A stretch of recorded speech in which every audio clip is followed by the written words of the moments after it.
Gospa Irena, no, naše prvo vprašanje za vas je, kako bi predstavili torej zgodbo svojih brancinov fonda? Najprej, če povem, da najprej se vam lepo zahvaljujem za to, da ste me povabili, da ste pomislili na nas. V bistvu smo precej ponosni za to, tudi veseli, zato ker je nekako mi se zelo radi povezujemo z mladimi. To, da bi predstavila zgodbo, ponavadi pri meni traja vsaj 2 uri, tako da je malo dlje, kot imamo na razpolago časa, ampak dejansko tu gre za družinsko zgodbo, gre za v bistvu ribogojnico, morsko ribogojnico, to je edina taka ribogojnica v Sloveniji.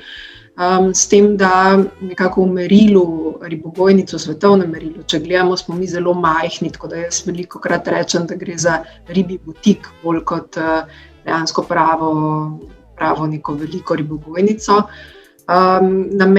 Osnovni namen je nekako naš cilj, je to, da našim kupcem zagotovimo kvalitetno in svežo morsko hrano, to pomeni pač hrano iz morja. S tem, da nekako mi smo cela družina biologov in smo se čisto od začetka odločili, da bi bilo za nas zelo, zelo pomembno to, kako delamo, kako sobivamo z okoljem. Pomeni, da naša dejavnost se trudimo, da bi imela čim manjši vsaj negativni vpliv na okolje. Glavna ideja je pa bila v bistvu, sploh ni bila nekako poslovno naravnana čisto od začetka. Moj oče je imel kar nekaj let, približno 30 let podjetje, ki se je ukvarjalo s podvodnimi dejavnostmi, z deli vseh možnih stvari, kar se dela pod vodo, lahko od gradbeništva, snemanja, ozorčenja, vzdrževanja raznih pristanišč, pomolov, pač vse, kar si lahko zamislite pod vodo. In ko je brat v bistvu že v srednji šoli, sicer se mu je pridružil in je vedno med vsemi počitnicami delal z njim, potem počasi pa po zaključeni fakulteti se mu je pač redno pridružil in sta delala to dejavnost kar nekaj časa, oba pa seveda biologa in velika ljubitelja morja in morskega življenja. In oče je pač enostavno prišel do neke ugotovitve, da ni več rib v morju, da jih je manj in manj. In v bistvu to je bila nekako razlog, takrat si on zamislil na začetku, da bi naredil park pod vodo, kjer bi v bistvu ribe imele neke vrste domovanje, kraj, kjer bi se lahko skrivale, prehranjevale, pač bile tam doma. Žal to takrat ni bilo mogoče, čisto zaradi zakonodajnih razlogov. In potem je rekel, če ne moreš iti naravnost do cilja, greš pa malo drugače. In takrat smo si potem zamislili ribogojnico in ribogojnico, v kateri delamo vse ročno, brez kemikalij, pač nekako vse čim bolj naravi prijazno. Kakšen pa je občutek pustiti neko varno službo in tvegati tako z nekim novim projektom in vzpostaviti svoje podjetje in svoje celotno ime? Včasih naredim tako primerjavo, ki je sicer mogoče malo groba, bom rekla, ne, ampak ponavadi, ko si nekje v neki službi, jaz sem bila sicer na eni poziciji, ki je bila meni zelo všeč, ker je bilo to nekaj, kar je mene zelo zanimalo, ampak še vedno tudi tam smo delali vse stvari projektno. To pomeni, da ko si imel nek projekt, si ga potem moral peljati do neke stopnje in potem se truditi, da si dobil drug projekt. Seveda jaz sem imela redno službo in bilo je fajn. Ampak v bistvu tudi ta moja odločitev, da sem se pridružila družini, ni čisto tako, kot če bi sam čisto iz nule začel delati novo podjetje, ne. Je bilo pa vseeno to neka druga pot, ki prej nismo poznali kot družina. Tako da v bistvu po eni strani rečem tisto, kar je bilo prej, je tako, kot da bi bil v eni vatki lepo zavit v enem taki lepi škatlici, pa da pač se ti zdi, da imaš ogromno, pa da je zelo težko, ampak potem, ko prideš ven, ugotoviš, da tam okrog drugje ni nobene vatke okrog tebe in da pač vsaka stvar, da jo zveš, je nekaj novega in se je treba v bistvu za njo boriti. No. Tako da življenje ni toliko enostavno v tistem trenutku, ampak vsaka stvar je neki izziv. Ne. Jaz sem bila vajena delati projektno in meni je bil to samo še en drug projekt, ki je bil pa seveda malo drugačen. Jaz sem delala približno 10 let v raziskovanju, tako da sem vzela to stvar kot neke vrste raziskovalni projekt. Pa je bilo zanimivo in je še. Mene pa zanima, glede na to, da seveda veste ogromno o tej temi in tudi ste že veliko časa prisotni v teh vodah, me zanima, kakšno je vaše mnenje o divjih in gojenih ribah?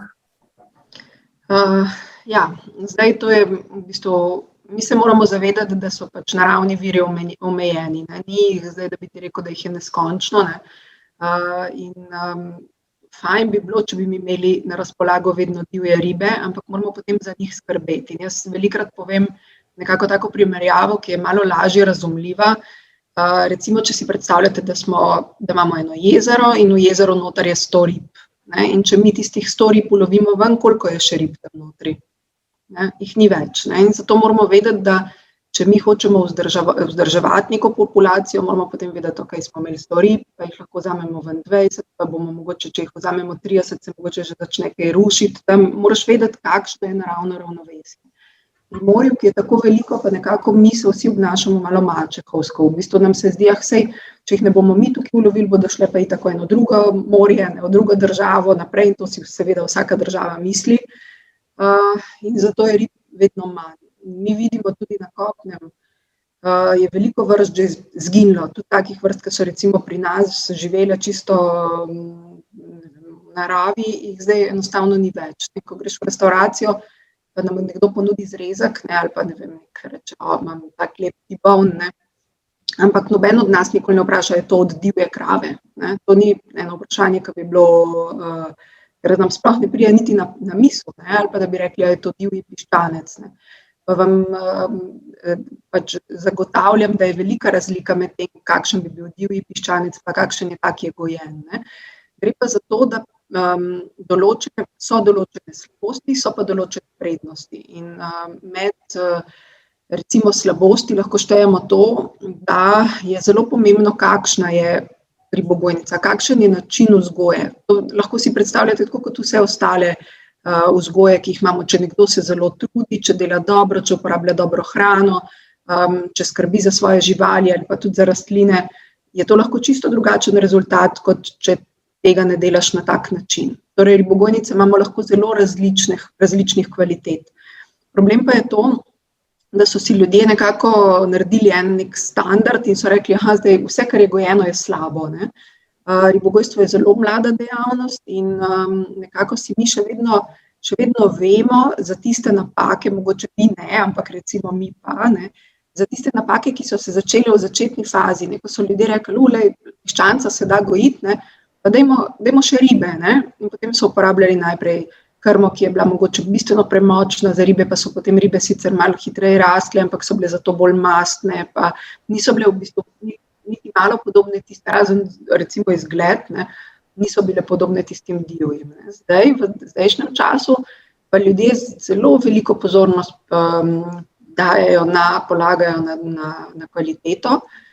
Seveda ne vsi, ne, to je treba zelo razlikovati, eni so zelo, zelo fajni, eni so malo manj fajni, ampak lahko dobimo tudi ekstremno res visoke kvalitete, ne, in recimo jaz pogosto razložim to na tak način, če si predstavljate, da damo eno skalo, kot naredimo en graf, ne, in na tem grafu rečemo na eni strani kvaliteta, na drugi imamo pa pač ribe v času. Ne. In ko mi rečemo, recimo, če imamo res pri divjih ribah, je enkrat kvaliteta sicer lahko 100, ampak je lahko drugič tudi 20, pa enkrat je 30, pa pol mogoče 50, pa spet malo gor, pa malo dol, pa malo gor, pa v glavnem zelo lahko niha. In mi na to nihanje nimamo nobenega vpliva in tudi ne vemo, dokler ribe ne bomo pojedli, na to ne bomo mogli vplivati.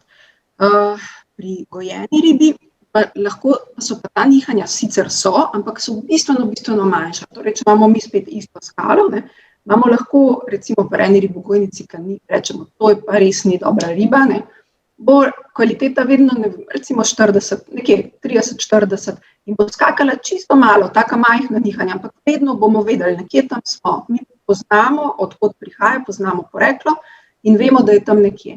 Če imamo pa eno res dobro ribogojnico, smo pa lahko čisto tukaj, in sicer mogoče nismo ves čas na 100, ampak gremo pa med recimo 96 in 90 in pa skoraj do 100 pa spet, in smo v bistvu s temi nihanji zelo, zelo izenačili neke variabilnosti. Zato je recimo za mene, jaz vedno rečem, zelo pomembno to, da poznamo poreklo, da vemo, odkot prihaja in potem se sami odločimo, ali je to kvaliteta, ki je za nas ustrezna. Druga velika prednost gojenih rib pa je tudi to, da pri njih vemo, poleg tega, da je konstantna kvaliteta, vemo, da recimo vsi tisti polutanti, o katerih se pogosto bere oziroma pogovarja, kot se recimo živo srebro, pa PCB, pa različne stvari, ki so škodljive za naše zdravje, prihajajo v meso ribe preko prehranjevalne verige. In zato, ker v gojenih ribah točno vemo, kaj so ribe jedle in so vse te stvari predtem zelo preverjene, potem enostavno ni ničesar takega slabega in tega tudi ni v ribah. Kar pa seveda pri divjih ribah žal ne moremo, ker one se pa hranijo v naravi, pač tisto, kar najdejo in je to seveda razumljivo, da potem taka riba ni toliko kontrolirana.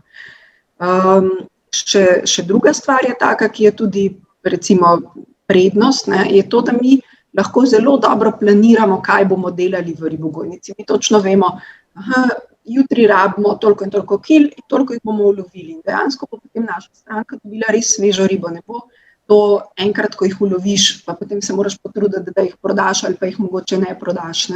Tukaj mi vemo, te bomo dvigali in te bomo prodali.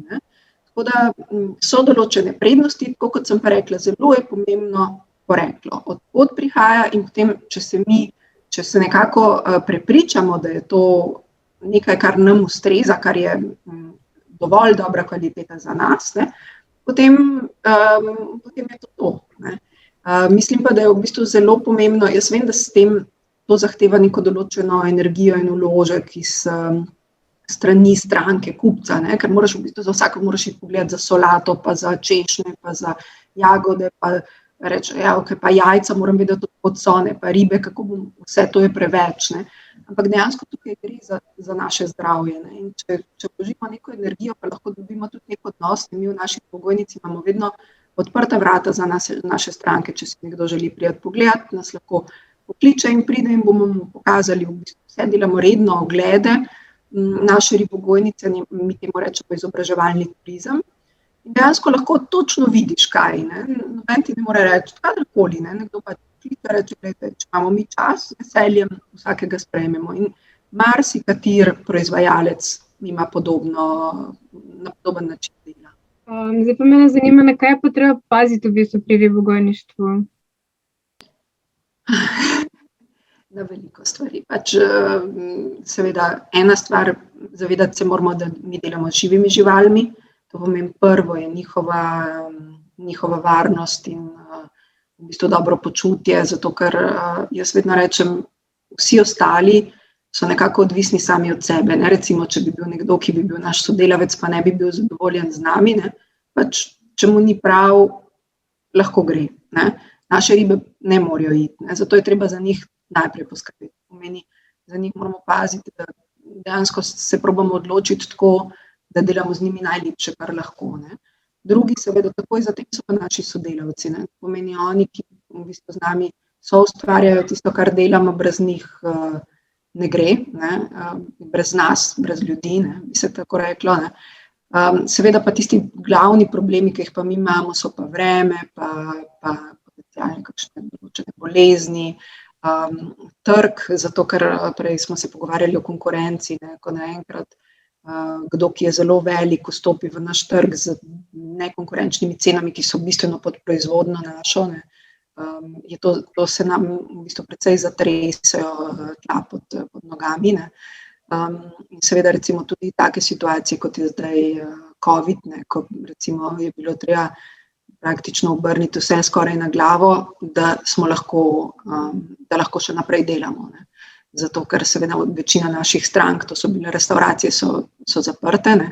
Še vedno rečem, mi še vseeno lahko delamo, oni pa ne. Ampak po drugi strani pa mi moramo delati, nimamo izbire, zato ker ne moremo mi reči ribam, zdaj bomo pa mi nekaj časa pač zaprli, ne, pa bomo vam pol čez 4 mesece mogoče dali za jesti, ne, ker se pač enostavno ne moremo. Ne, tako da smo morali najti neko alternativo, zato ker je pač treba ribjo hrano in delo plačati. Me še zanimalo, ker pač temperatura morja seveda v letnih časih niha, tako da nas je zanimalo predvsem, kako recimo višina temperature morja vpliva na samo ribogojništvo, torej kakšna je razlika med recimo delom pozimi oziroma delom poleti.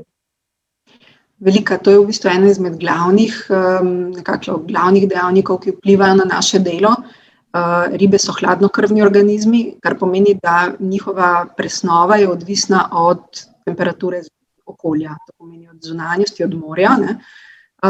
In takrat, ko je temperatura prenizka, to je praktično celo zimo in še malo več, imajo naše ribe je temperatura bistveno prenizka, zato da bi bila njihova presnova učinkovita, tako da jih mi takrat skoraj ne hranimo. Dajemo jim čisto malo krme zato, da vzdržujemo, se reče, bazni metabolizem, to pomeni ta osnovni metabolizem. S tem, da takrat one v bistvu zgubljajo na teži, ne dobivajo na teži. To je nekako razlika med našo ribogojnico in številnimi drugimi, zato ker mi se nahajamo čisto na severu Jadranskega morja, kjer so ta nihanja precej izrazita. Potem recimo nekje od spomladanskega časa proti poletju se začne njihovo veselje do hrane bistveno bolj poznati in oni v bistvu ribe bi želele jesti in v recimo poletnem času bi jedle več, kot je za njih dobro, kar pomeni, da takrat moramo pa mi držati in moramo paziti, da če grejo temperature previsoko, takrat v bistvu jih tudi zmanjšujemo hranjenje oziroma jih skoraj ponovno ne hranimo, zaradi tega, ker takrat so zelo dobri pogoji za razvoj kakšne bolezni in zelo velika nevarnost, da bi se to zgodilo. Tako da takrat spet imamo, mi temu rečemo, kar kratek čas hranjenja v letnem času, kar pa pri nas zelo pozitivno vpliva na kvaliteto. Sicer pomeni, da je prirast manjši, to pomeni, da mi dalj časa gojimo ribe, kot je to običajno, ampak zato so tudi boljše. Je pa seveda to spet za tisto, ali lahko potem ljudi to s tem prepričaš, ali ljudje prepoznajo, da je ta kvaliteta drugačna, zato ker v zimskem času ribe izgubljajo maščobo in se mišice nekako kompaktirajo, so bolj čvrste, potem pa v poletnem pridobivajo, prej ste me vprašali, kakšna je razlika med divjimi in gojenimi. Naše ribe se v tem so praktično isto kot divje, zato ker v istem času jejo in v istem času ne jejo.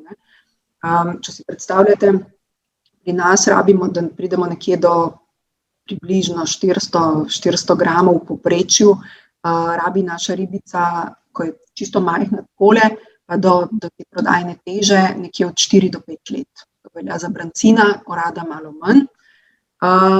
In ta čas je, če si predstavljate, da moraš narediti neko investicijo, je to kar dolg čas. Je treba držati, ko to hočeš recimo razložiti eni banki ali pa nekomu, da bi ti hotel narediti nek tak projekt, ljudem to zelo težko je predstavljivo. In tudi običajno, ko pridejo, sem vam prej rekla, da imamo izobraževalne oglede, in jaz vedno vprašam, rečem, kaj pa vi mislite, koliko časa ima ribica, ko je taka, ko ima 5 cm, koliko časa rabi. In ponavadi najpogosteje dobim odgovor 2 tedna, 14 dni, v resnici pa je stara že nekje med 7 in 8 mesecev, ko je tako majhna.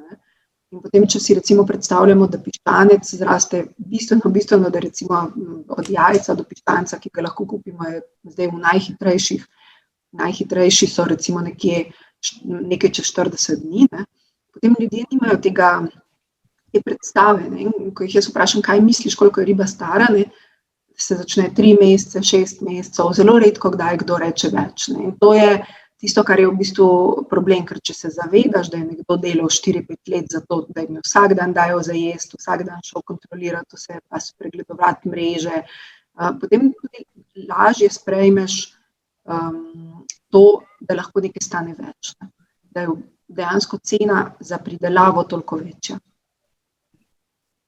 No, ko smo se že dotaknili teme o okolju in njegovem vplivu na ribogojništvo, me zanima, kako čisto je naše morje in kako to vpliva na ribe.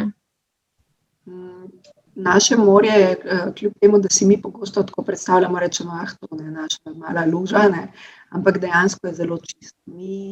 Jaz moram reči, da sem bila na začetku tudi jaz sem na podoben način razmišljala, ne, vedno že od malega pač tukaj živim in se mi je zdelo, to je en majhen zaliv, ne, ampak dejansko mi smo bili, zdaj sicer že nekaj let, pred nekaj leti smo bili del enega evropskega, malo širšega projekta, kjer smo ugotavljali razlike med kakovostjo vode na različnih lokacijah v Mediteranu, to pomeni celo Sredozemlje.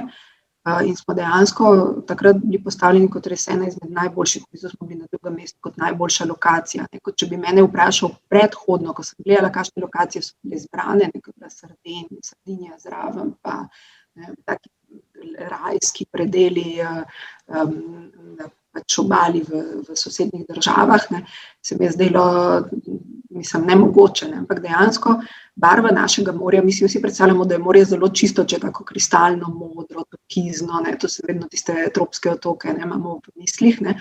Dejansko naše morje, barva našega morja je odvisna od tega, kar je na dnu. To pomeni, dno našega morja je v bistvu skoraj povsod tako mulnato, ne vem, če ste bili kdaj v solinah, kjer imamo to blato, s katerim, če greste v terme, nas vsi mažejo in imaš lahko določene tretmaje, ne. Dejansko to je podobno blato, ne, in to blato je zelo, zelo majhni taki delci, ki se kadarkoli je malo toka pri nas, dvigujejo v vodno telo in dejansko dobiš tako barvo bolj nekako motno, modro, globoko, recimo sivkasto barvo, ne. Ampak to nikakor ni kakorkoli slabo, ne. Jaz tako rečem, potem ne rabimo niti na tretma, ne. Ampak mi delamo redno teste, jaz vedno gledam bolj na školjke v teh primerih kot na ribe, zato ker pri školjkah vse stvari bistveno hitreje opazimo. Če bi bilo nekaj narobe, ne, če bi bila recimo nekaj onesnaženo ali pa da bi imeli kakšne težke kovine ali pa da bi bilo zelo veliko bakterij v vodi, bi to bistveno hitreje opazil v mesu školjk kot v mesu rib. Zato ker školjke so filtratorji, to pomeni, da one se prehranjujejo z filtriranjem morske vode in vse, kar dobijo v morski vodi, tudi koncentrirajo. To pomeni, da dejansko ti dobiš poudarjen učinek, ne. In mi nikoli pri školjkah nismo dobili ničesar, kar bi bilo, da bi dejansko rekli, da bi presegali kakršenkoli, dobimo recimo bakterije, ko so občasno, takrat, ko pride do zelo močnih deževij ali pa kaj podobnega, ne. Ampak to je v bistvu naravni proces, ki se potem dejansko zelo hitro čisti, ne. Da bi bilo pa kakršnokoli kemikalije, nevarne ali kaj takega, pa nikoli do zdaj, ali pa pesticidi, te stvari, ki se ponavadi testirajo in gledajo, ne. Tako da naše morje je zelo kvalitetno, ga moramo pa čuvati, ker če ga ne bomo čuvali, če se mi tega sami ne bomo zavedali, potem ne bo več. Preveč, v bistvu tudi že samo, ko razmišljamo, že sam s tem, ko gremo recimo na morje, pa greš se sončiti, pa imaš 18 krem na sebi, ne. Mogoče je treba pogledati, če lahko dobimo kakšno tako, ki je morju bolj prijazna, probamo gledati, da ne pustimo smeti vse povsod, da očitno vsaka majhna stvar lahko vpliva, ne, da probamo, recimo iz našega čolna, če vemo, da nam pušča neko gorivo ali nekaj takega, da to prej saniramo, da popravimo, ne. Vse te stvari so zelo pomembne, ne, eden po eden se potem kar sešteje, ne. Kaj vi mislite, da bo možno enkrat v prihodnosti nadzirati onesnaževanje vode, pač morja, samo z digitalizacijo ali bo vedno potreben človeški pristop? Zdaj, nadziranje samo, kar je en korak vsega skupaj, ne, to pač ni noben problem. To pa postaviš določene sonde, veš, kaj moraš ti, če si želiš neke parametre slediti, že zdaj lahko slediš praktično skoraj vse, kar želiš, ne. Določene stvari so lahko zelo drage, da te stvari slediš, ne. Druga stvar je pa to, a imaš potem na tisto, kar si izmeril, kakršenkoli vpliv, ne. tega pa v odprtih sistemih, kakršen je naš, to pomeni, da mi se nahajamo na sredi Iranskega zaliva, v bistvu v objemu solin, ampak na odprtem morju, ne, tam pa mi nimamo vpliva na to, da bi recimo, če bi ugotovili, recimo poleti, ko je zelo topla voda, se znižuje kisik. Ne, in takrat ribe tudi, ko bi one želele več jesti, ker metabolizem je tisti, ki je porabnik kisika, ne, če bi jih mi preveč hranili, bi se še bolj znižal kisik, ne, ampak zato mi ne moramo na ta zunanji dejavnik vplivati, lahko pa pač edino to naredimo, da pazimo, da jim ne damo toliko za jesti, kot bi si one takrat želele, ne. Tako da digitalizacija je strašno pomoč, ne, so pa te stvari lahko zelo, zelo drage, ne, zato da lahko spremljaš vse stvari, ki se dogajajo na obali, imajo eno ceno, ne, druge stvari so pa, ki jih imajo na sredi morja. Morate si predstavljati, da pri nas sicer ni pogosto, ampak se zgodi, da imamo lahko tudi zelo, zelo hude, resne nevihte, ki so zelo kratke, ampak mislim, zelo kratke, odvisno, če si ti tam, takrat se ti ne zdi kratko, ampak recimo lahko je to 20-30 minut, samo jaz se spomnim najhujše nevihte do zdaj sploh, ki smo jo imeli in tudi, ki je bila kadarkoli izmerjena, je bila leta 2008 in to je bil 8.2008, se ne bom nikoli pozabila, ne, ko so bili valovi tudi čez 5 metrov, ne, in to so kratki valovi, zelo, zelo močni, velika jakost, veter zelo močen, dež, vse in takrat ti nič ne pomaga, če ti miriš in gledaš in vse te strukture, ki jih mi postavljamo v vodo, ponavadi vse strga, zmeče, odvisno kako so postavljene. Tako da ponavadi je potem treba vse obnavljati, ne, in te cene se potem zelo dvigujejo, zato da lahko spremljaš vse. Ne. Bistveno lažje je tistim, ki imajo ogromne ribogojnice, ne, ker potem se ta strošek vseh takih recimo gadžetov, bom rekla, naprav, ne, se potem porazdeli čez toliko večjo kilažo, ne, toliko več proizvodna cena, potem ni to na tak način ne vpliva na njo taka stvar. Ne. Tako da digitalizacija je pa drugače super, ne, to je zelo, zelo super orodje. Ne. Zdaj pa, če skočimo malo na kakovost rib. Kako vi zagotovite to kvaliteto in svežino pač rib, ki jih mi kupimo? A kdaj kupite ribo? Ja. No, lepo. V glavnem. Seveda celo delo se začne v ribogojnici, kar pomeni prva skrb za izbor mladic, potem je to, kakšno krmo izbiramo, zato ker to je tisto, jaz vedno rečem, tisto, kar ribe jejo, na koncu jemo mi. In od tistega je potem odvisna ena stvar okus, druga stvar pa tudi kakovost, ne, to je glavna stvar. Ne. Potem kako jih krmimo, ne, in tudi to, kot sem vam rekla, da pri nas ribe rastejo počasneje, ne, če bi jih mi nekako malo bolj forsirali, ne, da bi jih nekako spodbujali, da bi one malo več jedle, ne, bi sicer one jedle, ne, ampak bi bile potem bolj mastne, tam to meso ni več lepo čvrsto in je drugače. Ne. Potem se začne tisto, kar se nekdo sprašuje, zakaj je gojena riba drugačna od divje. Ne. Samo če pa razumeš, da je to toliko časa traja vzgoja, ne, potem ti je jasno, zakaj ljudje probajo tudi malo to nekako pohiteti, ne, bomo rekli. Kar se tiče pa potem drugega dela, je pa dejansko, kako se dela od takrat, ko jih iz morja potegnemo ven, ne, ko jih ulovimo, gre pa potem za tisto ena stvar, kako se ohranjajo hladne verige, druga stvar, koliko hitro lahko pride do stranke, ne. In to so tiste stvari, ki se pa mi zelo trudimo, da bi jih delali čim boljše, ne, ker morate vedeti, da mi dejansko, če delaš, da imaš žival toliko let, ne, potem ti je zelo, zelo pomembno, da pride taka, kot mora biti do stranke, ne. Tako da mislim, da se zdaj na teh profesionalnih nivojih zelo pazi vse posod, ne, če vi kupite v ribarnici, v trgovini, tam se zelo pazi na sledljivost, zelo se pazi na hladne verige, ne, ker se vedno bolj vsi, oziroma zdaj se že res vsi, ki delamo v tem sektorju, zavedamo, kaj pomeni vzdrževanje nizke temperature, ne, za kvaliteto. Je pa tako, da moje nekako izkušnje, moje prepričanje, ne, so mogoče malo drugačne od veliko tistih ljudi, ki se ne ukvarjajo točno vsak dan z ribo, ne, ampak jaz recimo menim, da je riba boljša, če ima kakšen dan več, če ni recimo takoj tisti dan, predvsem bom rekla naša riba, zato ker naša riba dejansko, ko jo mi ulovimo prav z ledeno vodo, z ledom in zelo znižamo to temperaturo in s to temperaturo dejansko tudi potem staranje ribe se zelo upočasni. In za mene, tako kot pri mesu, je tudi pri ribi zelo pomembno to, da riba malo odleži, da se meso malo dozori.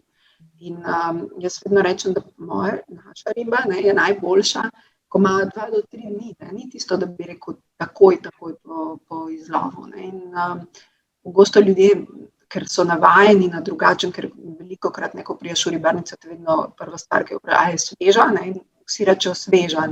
Samo če bi ti en rekel sveža, ja, pa ima 3 dni, potem ljudje kar malo čudno gledajo, ampak dejansko takrat na začetku dobiva na kvaliteti. Je pa zelo pomembno, da vzdržujemo hladno verigo. Če tega ni, potem zorenje poteka zelo hitro in pride takoj do teh negativnih učinkov. No, sedaj pa še eno vprašanje glede same prihodnosti ribogojništva in predvsem to, ali je v bistvu možna samo preskrba z ribami v Sloveniji. Možna je, ampak bi morali v bistvu se potem tudi kupci odločiti, da si to želijo. Zato, ker se je treba zavedati, ko smo mi majhni, ko določene stvari, mi smo se pač odločili, imamo vse biološko certificirano krmo, tako kot sem rekla, vse je ročno in vse, ne more si čisto vsak tega privoščiti, ampak recimo mi, kljub temu, da smo se zelo, zelo trudili, da bi prodali čim več v Sloveniji, pogosto te tako, ko imaš kakšen podoben intervju, kot je danes, pa vprašajo, vi mogoče kaj izvažate, kot da je to neka prednost. Jaz sem pa že kar pred veliko leti z velikim ponosom povedala, mi doma prodajamo, zato ker, ko smo mi začeli s prodajo, smo praktično vse prodali v tujino.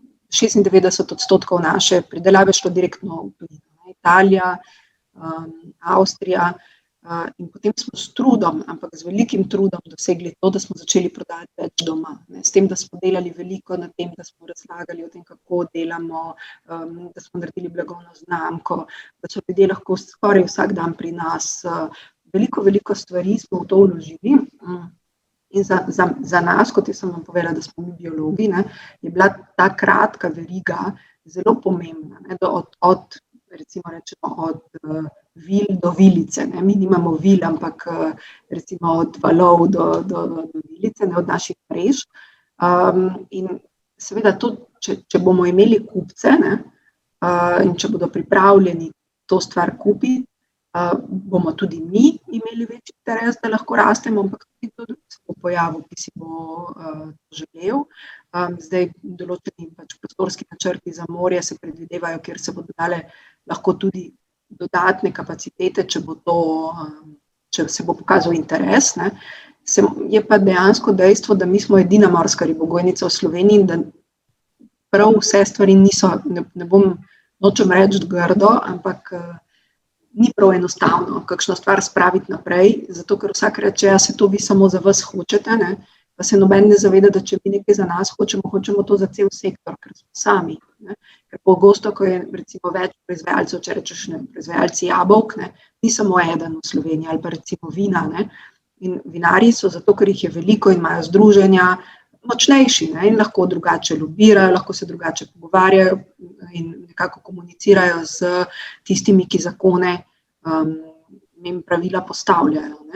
Tako da, ja, seveda, jaz upam, da boste vsi vsaj kakšno fonda ribo pojedli, pa mogoče potem naredimo še kakšno več. Ja, je pa to kar zahtevna recimo naloga, tako da te povečave, tako kot sem rekla, če se mi odločimo danes, bodo čez 4-5 let šele se čutile. Zdaj pa ti nikoli ne veš, kaj se bo čez 4-5 let zgodilo. Še posebej zdaj smo videli to v tej situaciji z epidemijo, ki je postavila dejansko zelo veliko stvari na na rob, ne, na v bistvu zelo težko situacijo. Ne. Kakšne pa so možnosti za gojenje rib v prihodnosti in zaposlovanje mladih na tem področju, glede na to, da se stanje okolja in razvoj tehnologije spreminjata? Ribogojstvo je zelo, zelo perspektivna dejavnost. Gre za v bistvu, kot sem vam prej rekla, ne, v morju je manj in manj divjih rib. Zavedati se moramo, da moramo začeti s tem upravljati. Morje, veste, koliko je, česa je več, zemlje ali kopnega ali morja, ne. Bistveno več imamo morja, daje nam velike možnosti, samo mi ne smemo delati grdo z morjem, moramo paziti. Jaz sem v svojem času recimo dela v ribogojstvu take stvari že slišala, da vam ne moram povedati, ko vem kakšne odgovore od takih ljudi, ki bi morali bistveno več vedeti. Pa je kar žalostno takrat, ko jih slišiš, ne. Ampak recimo po celem svetu je ogromno zdaj raznih tečajev, šol, ki se ukvarjajo specifično z ribogojstvom. Ribogojstvo je v strašnem porastu, tudi recimo razne subvencije, subvencionirana strani Evrope, v naslednjem desetletju bo obdobje morja, in v bistvu se ogromno v to, predvsem v trajnostne oblike pridelave hrane iz morja nekako vlaga in možnosti so zelo velike. Se je pa treba seveda, tako kot vse povsod drugje, malo boriti, ne. Gre pa za ena stvar, je hrana, ki se prideluje direktno v morju, druga gre pa tudi za take, ki se jim zdaj reče, sicer rečeš, temu se reče odprti cikli, ne, zato ker v bistvu nimamo nekega zaprtega sistema in bolj vplivamo na samo okolje, ne. Potem imamo pa tudi zaprte cikle, ki se pa nahajajo na samem kopnem, ne, kjer pa v bistvu lahko dejansko v neki industrijski hali delaš. Ribogojstvo je drugačno, tudi kvalitetno zelo težko doseže to, kar je v morju, ne, ampak se tudi to da, ne. Tako da veliko je različnih, je razvoja v tej smeri, predvsem recimo je tudi velik izziv v pridelavi krme, to pomeni hrane za ribe. Druga meni zelo interesantna veja ribogojstva oziroma marikulture je gojenje alg, zato ker alge imajo blazen potencial. Tako da veliko je stvari, ne, in v tem recimo predvsem velike priložnosti so v pridelavi hrane, zato pomeni krme, hrane za ribe, zato ker ta mora biti čim bolj trajnostna in ko se bo doseglo to, da bo hrana čim bolj trajnostna, pa tudi mogoče po vseeno malo nižji ceni, kot je zdaj, bo potem tudi lažje. Ampak to so velike priložnosti za mlade, žal v Sloveniji nimamo recimo šol prav za to, ne, ampak imamo pa tudi relativno malo, nekako, ne, morja imamo malo, ribogojnice sladkovodne so večinoma, ne vse, ampak večinoma nekako omejene na družinske ribogojnice, ne. Je pa ogromno priložnosti v tujini, ne, tam pa je veliko, ne, jaz tudi vidim, jaz skoraj vsak teden dobim kakšno prošnjo, da bi nekdo prišel delati prakso k nam, ne, nas poznajo tako kot ribogojnico in veliko študentov in dejansko iz celega sveta sprašujejo. Sicer bolj Evropa, ampak tudi širše. Tako da so priložnosti in če vas to zanima, je vsekakor perspektivna dejavnost. Zato ker hrano prej ali slej pač naše število ljudi na zemlji narašča, ne, in je treba razmišljati o alternativah, o različnih bolj inovativnih pristopih. In zato ste dobri vi. Jaz imam še eno vprašanje glede prihodnosti, ker se tudi naš projekt imenuje Future Generation Minds. Torej, ali vi mislite mogoče, da bo možno v letu 2050 natisniti ribo s 3D tiskalnikom, zaradi tega, ker smo slišali, da je pri mesu to že mogoče? Mislim, vsekakor bo možno natisniti nek približek nečesa. Zdaj, da bi pa jaz rekla, da bo to riba, ne, jaz moram reči, da jaz še nisem niti enega recimo natisnjenega zrezka probala, kljub temu, da obstajajo že čisto in jih tudi že prodajajo, so dostopni tudi na trgu, ne, in tudi nekako izgledajo, mislim, nekako, ne vem, v resnici moja nekako mogoče malo pristranska ali pa pač ne vem, če bi bila sploh to dobra beseda, ampak verjetno nisem čisto objektivna pri tem, ne, zato ker meni hrana še vedno predstavlja tisto, kar zraste iz zemlje in kar nekako ima neko navezavo s tem, kar ne vem, človek, hrana. Jaz mogoče malo staromodno gledam na to, ne, in v bistvu nekaj, kar mi prije z enega printerja iz nečesa, kar je narejeno v bioreaktorju, ne. Jaz morate vedeti, jaz sem delala 10 let na tem pač na področju celičnih kultur, precej dobro poznam to, ne. Mi ni glede nekaj, da bi prav bila strašno navdušena nad tem, ampak še vedno rečem, ne, tukaj mi bomo mogli nahraniti bistveno več ljudi, kot jih nahranimo zdaj, in lahko, da bo to zanimiva alternativa. Ne bi pa jaz temu rekla riba, ne. Bi pač rekla nek proteinski nekaj, ne, ker dalo se bo narediti verjetno celice se bo dalo nagojiti, ne, to ni problem, to je pač zdaj, da dobimo neko strukturo, ne, ker njim je zelo pomembna tudi ta chewiness, ne, da imaš ne, da nekaj je žvečljivo, dobro, da ni samo neka zdrizasta, ne vem, da rečeš, da vse v frapejih, ne, ampak so že zdaj sposobni narediti marsikakšen neko recimo primerjavo. Jaz sem gledala recimo z gliv zelo zanimive stvari, ne, ker glive so tudi zelo zanimive, samo energetsko niso toliko, one so bolj kot neke vrste, da imaš občutek, da nekaj ješ, ne, ampak veliko ti ne da nazaj, ne. Tako da jaz ne bi temu rekla riba, ne, najverjetneje pa nekaj podobnega bo, ne. Ljudje se pač zelo usmerjajo v to, ne, tako da vse je možno, ne. 2050 je v resnici kar daleč, ne, je blizu, ampak je daleč, glede na to, da vidimo, koliko razvoj hitro v tehnološki smeri gre zelo hitro naprej, ne. No, hvala. To so bila pa vse vprašanja, ki smo jih pripravili za danes, tako da jaz mislim, da smo vsi si odgovorili na kar nekaj vprašanj, ki smo jih vam zastavili, tako da se strani Gimnazije Koper zahvaljujemo, da ste si vzeli čas. Z veseljem in tudi, če boste, mi imamo zelo veliko, pri nas tudi zdaj ta COVID čas je malo specifičen, ne, ampak dejansko zelo veliko šol prihaja k nam, pridejo na oglede, vidijo, kako je. V resnici je lepo zavideti, da si predstavljaš, ker mi smo dejansko kmetje na vodi, ne, in je malo drugače, ampak v bistvu vidiš ribe, vidiš vse stvari in si tudi stvari drugače lahko predstavljaš, ko jih vidiš v živo. Zdaj je to seveda malo težje je tudi v večjih skupinah, ne, ampak še vseeno se da, ne, smo kar marsikaj izpeljali, pa tudi spet se bo dalo, ne, tako da mogoče tudi potem, ko boste sami ali pa z družinami, s prijatelji, ste zelo dobrodošli k nam. Če boste imeli seveda kdaj voljo, drugače pa mi tudi zelo radi sodelujemo s študenti in z dijaki. Imeli smo že zelo veliko pač iz vseh možnih šol, no, so že bili pri nas tudi iz tujine na praksah, na Erasmusih. Če imate kakšno idejo, mi smo vedno zelo, zelo odprti do tega, zato ker se mi zdi, da imamo zdaj vedno bolje ta tudi razlika, ne.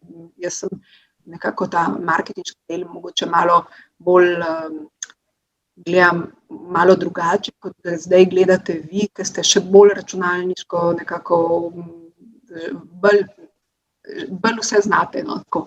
In zato so lahko kakšne stvari lahko zelo zanimive, če jih delamo skupaj. Tako da dobrodošli, če vas bo kdaj to zanimalo, mi z veseljem sodelujemo z mladimi. Pa seveda hvala lepa za vabilo in upam, da se še kdaj srečamo.